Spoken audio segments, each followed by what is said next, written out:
This video is going to be a full breakdown about first the top AI tools you should use right now in June 2026. But that's just part one of the video. In the second part, we would discuss how I use AI and as a student, how you should use AI.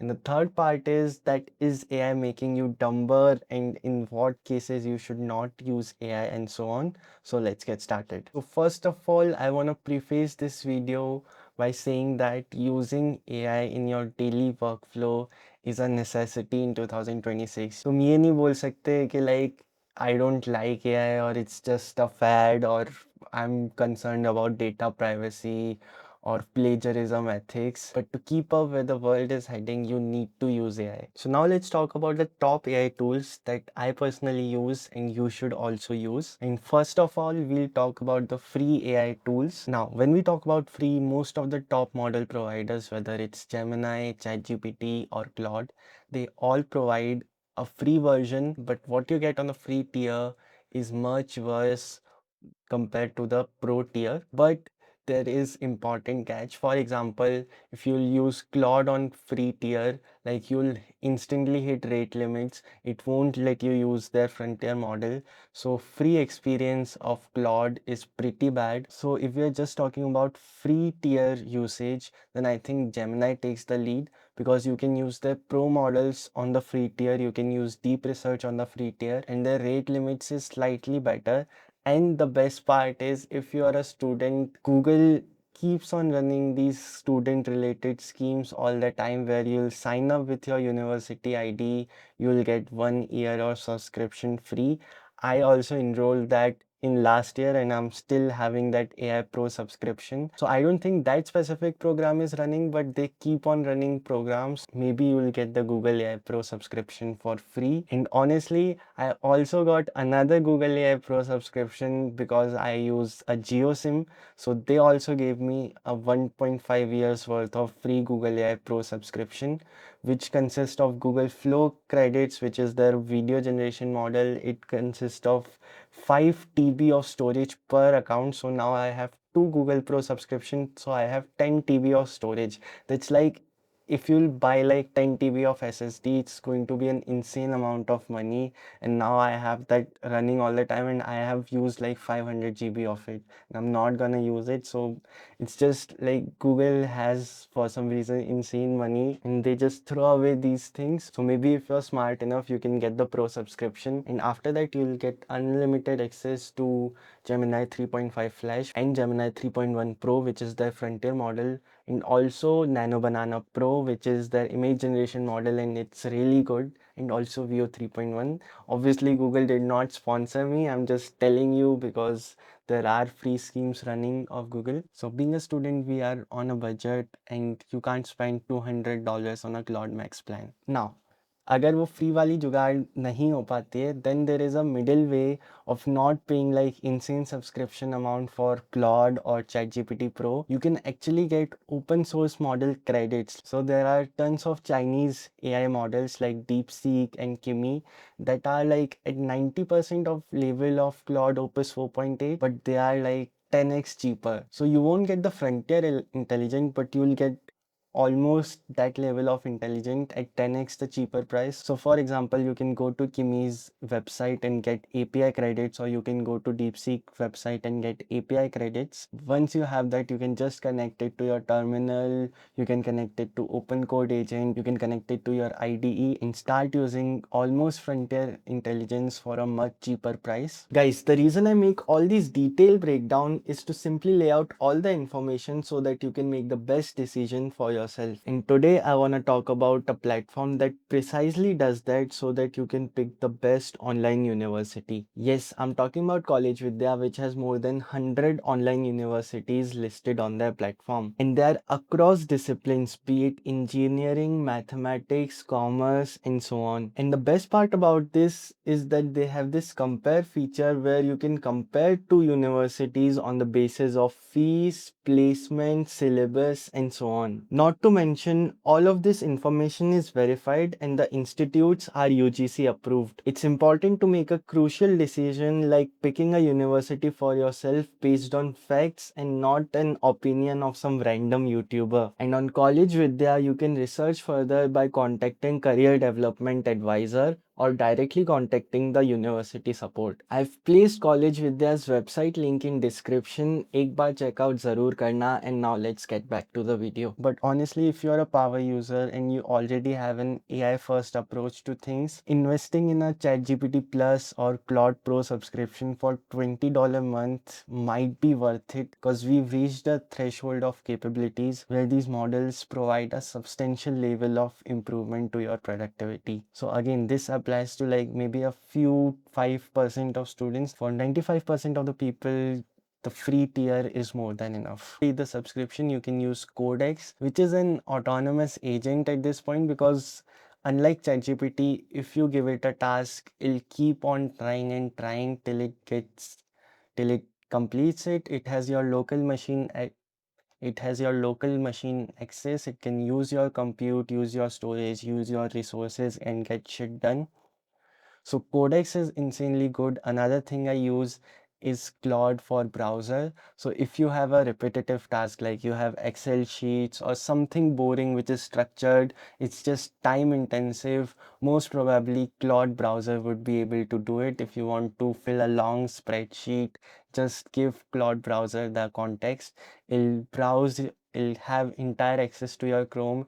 It'll create the spreadsheet and share it with you. So Claude Cover, Claude for browser are super helpful. And obviously, if you are into software development, Claude Code is literally goated. As of today, Fable 5 has been restricted by the US government, but I'm damn sure it'll be back in 2-3 days. But the sad part is Fable 5 would require you extra usage above your subscription. So first you'll need to pay for the subscription and then you'll need to pay as you use Fable 5. So that's the unfortunate part. As the capabilities increase, the cost is also increasing. And also, if you want to make PPTs, pitch decks, resumes, Claude Design is really good. Just give it your context and it'll create insanely good PPTs. But if you want to create PPTs for free, Gemini can also create PPTs. It's not going to be anywhere close to Claude Design, but it's pretty good for free and basic stuff. It won't look aesthetic, but it'll get the job done. So that was the roundup for the text models. If we talk about image models, so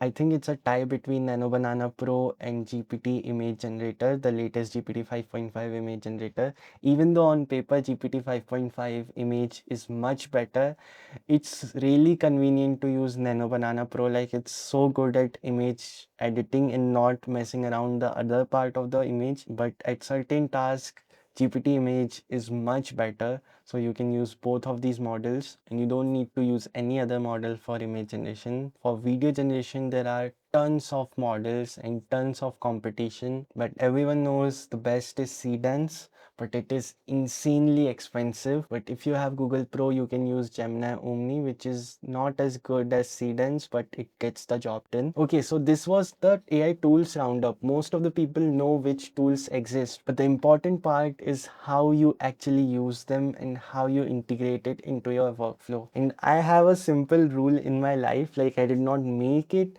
but it's just how I do stuff. Like whatever problem I'm solving, whatever task I'm doing, I just naturally have this AI first approach कि मुझे ये काम करना है, and instead of brute forcing the thing, I'll just prompt it, I'll just break down the problem and try to work it out with AI. And I really feel like it's going to be an important approach for most of the people. Barring emotional stuff, like my emotional problems AI से share नहीं करता हूँ. And it's not just about ethics, it's also not ideal. Like, these models are not designed to replace your therapist or your family members.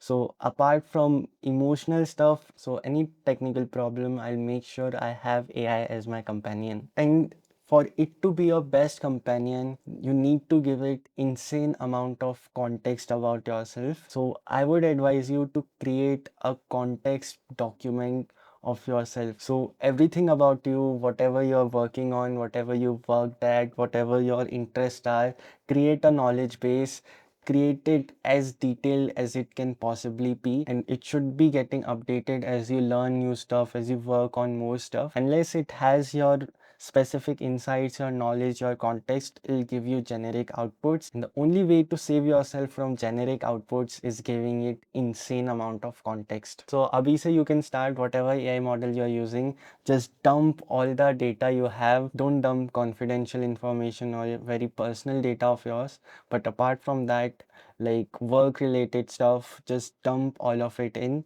and ask it to create a context document about yourself. And that document will determine how tailor-made and how good the AI model responses are going to be to your query. And if you have a tough problem, don't just ask the AI normally. If you think it's a research intensive problem, always use deep research. And the good part about deep research is once you describe your query, it'll ask you follow-up questions so that you specify what you actually need, and it'll spend like 5 to 30 minutes going to the corners of the internet and bring you real-time data. So deep research is definitely something that improves the quality of your output like by many folds. So I highly recommend you to use it. And here I'm also going to talk about that 2025 MIT study that keeps on getting shared everywhere, where they basically compared someone who wrote an essay without using ChatGPT and someone who used ChatGPT to write an essay, and clearly the person who wrote it themselves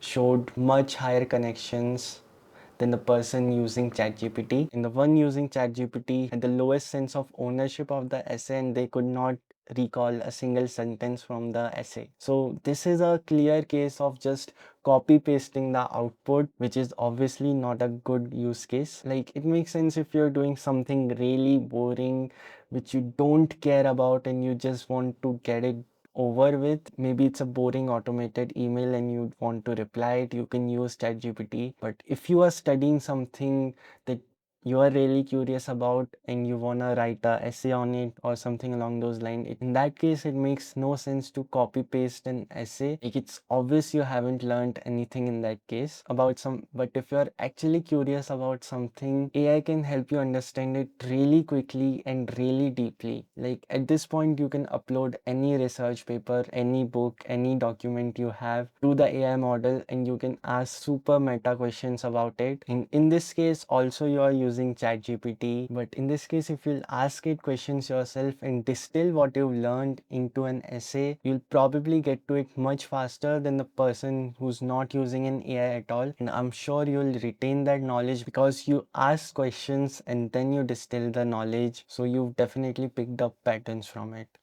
Like everyone has gave that calculator analogy, but I'll do that again because AI is just making you go a higher level of abstraction, and it's still about just automating the grunt work so you can recognize the generalizable pattern and learn the useful information for you to take important decisions. But yeah, if you'll just copy paste, it'll definitely make you dumber. So it'll highly depend on your agency about how you are using AI. So I really believe we have like insane amount of intelligence at our disposal, and a good test of your intelligence and how intelligent you're gonna be in the future is how well and how often you use these tools. Like I really believe if you can use these tools well while learning things and getting things done, you'll be a much smarter and productive person at the end of the day. There is a lot of AI hype and maybe there's an AI bubble. That's a discussion for another day, but there is clearly substantial use case that you should not miss out on. Subscribe to the channel if you haven't already, and bye.